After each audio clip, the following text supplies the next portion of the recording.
gori biray waxaan guul hantiyey goortaan go'aan isla gaarnay goor siyo kalgacal wuxuu galan helaa markay labo guduboon isu gaar noqdaan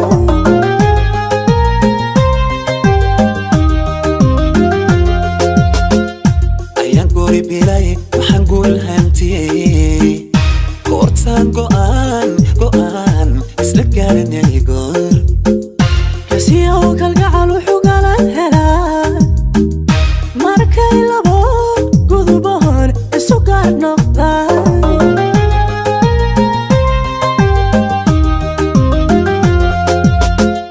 gacantaydii dumarka arido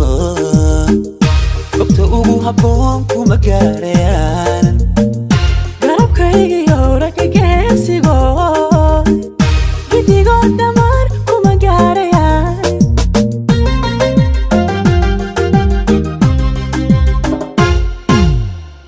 gacantaydii dumarka arido gobta ugu habboon kuma gaarayaan garabkaygiyo ragga geesigo gidigoo dhammaan kuma gaarayaan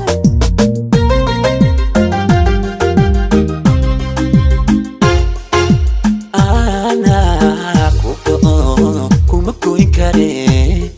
gooniban adiga ku gacansadee ka shaqo oo ayaan habeenku waa waqti aad u muhiim ah marka ay dadku ka fikirayaan riyooyinkooda mustaqbalka maxaa ka wanaagsan haddii ay ku soo dhacdo oo ka qiimo badan fariinkaaga timid qof aad jeceshahay ama qof ku jecel ogow haddii aad tahay qof wax jecel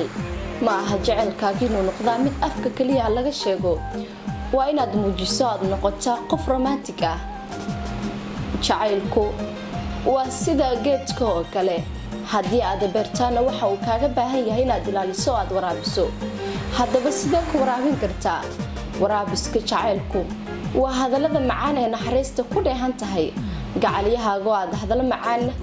ku dhahdo aad u naxariista waxa ay keenaysaa in jacaylkaagu uu noqdo mid guuleysta fariinta jacayl